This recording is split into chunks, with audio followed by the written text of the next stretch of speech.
The Vikings were Norwegians, Swedes and Danes, men who were usually farmers, traders, blacksmiths, and craftsmen. For various reasons, they took to raiding towns, churches and monasteries. Many of the places they attacked were on the coasts as they were easiest to reach. With their swift and easily landed ships, the Vikings could quickly swarm over the communities, killing and looting, and just as fast return to their ships and leave.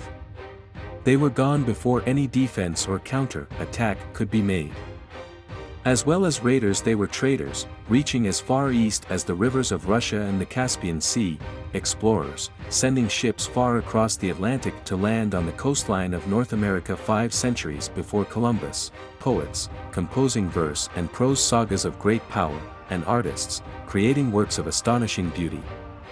By the mid-9th century, Ireland, Scotland and England had become major targets for Viking settlement as well as raids. Vikings gained control of the northern Isles of Scotland, Shetland and the Orkneys, the Hebrides and much of mainland Scotland. They founded Ireland's first trading towns, Dublin, Waterford, Wexford, Wicklow and Limerick, and used their base on the Irish coast to launch attacks within Ireland and across the Irish Sea to England. When King Charles the Bald began defending West Francia more energetically in 862, fortifying towns, abbeys, rivers and coastal areas, Viking forces began to concentrate more on England than Francia. The Vikings' advanced ships and navigation techniques provided the means and skills for sailing not only over open ocean out of the sight of land but also far up inland rivers into the interior of other countries. Special ship construction techniques made the long ships and larger dragon ships versatile enough to sail great distances, carry up to 200 men, withstand rough seas while still being light enough to drag over land or carry through portages.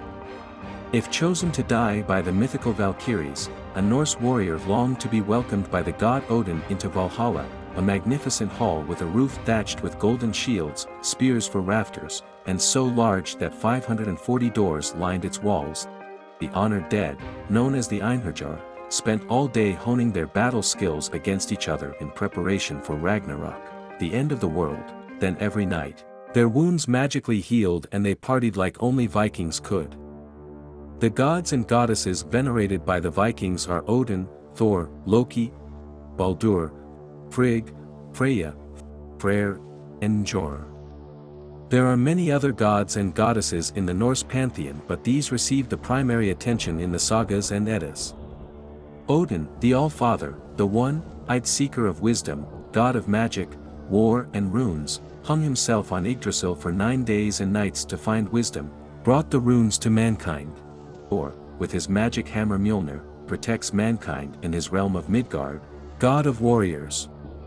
Loki, a dangerous half-god, half-giant trickster always wreaking havoc among the gods.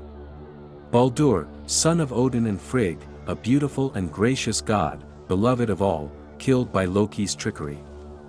Frigg, wife of Odin, practitioner of magic, goddess of the home, mother of Baldur. Freya, feather-cloaked goddess of love and fertility but also of war and death. Freyr, her brother, god of farming, agriculture, fertility and prosperity. Njord, powerful god of the sea. Viking games and entertainment occupied the time of these people between conquest raids and trade journeys, and they were quite complicated. While Vikings worked hard, they also played hard.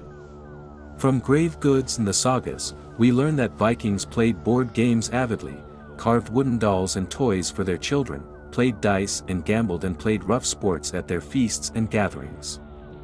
Adult male Vikings were always armed, they hung their weapons by their bed at night, within easy reach. In an honor-based society such as the Vikings, men stood ready to defend their honor and good name at any moment. Feuds and duels were a fact of life in Viking times.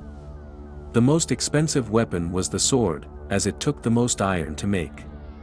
More Viking men carried axes or spears. Battle axes had long handles, were light, well-balanced and deadly. Spears were probably the most common weapon, taking the least amount of iron to make. All Viking men would carry a round shield for protection. How rich a Viking was determined his defensive weapons. A rich man might also own chainmail and an iron helmet. Poorer Vikings without access to chainmail wore thick, padded leather garments which gave some protection from edged weapons. Women, children and slaves in general did not carry weapons, although free women and children carried the knives they used in farm work.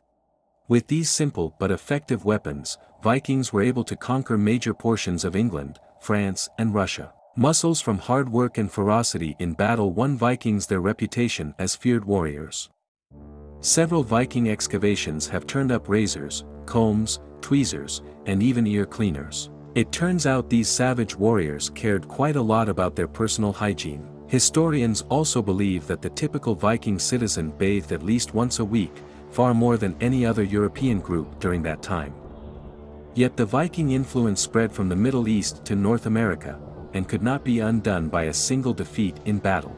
It is traditionally said that the raiding, pillaging age of the Vikings, which began in Britain with the ransacking of Lindisfarne in AD 793, ended with the failure of Harald Hardrada's invasion in 1066.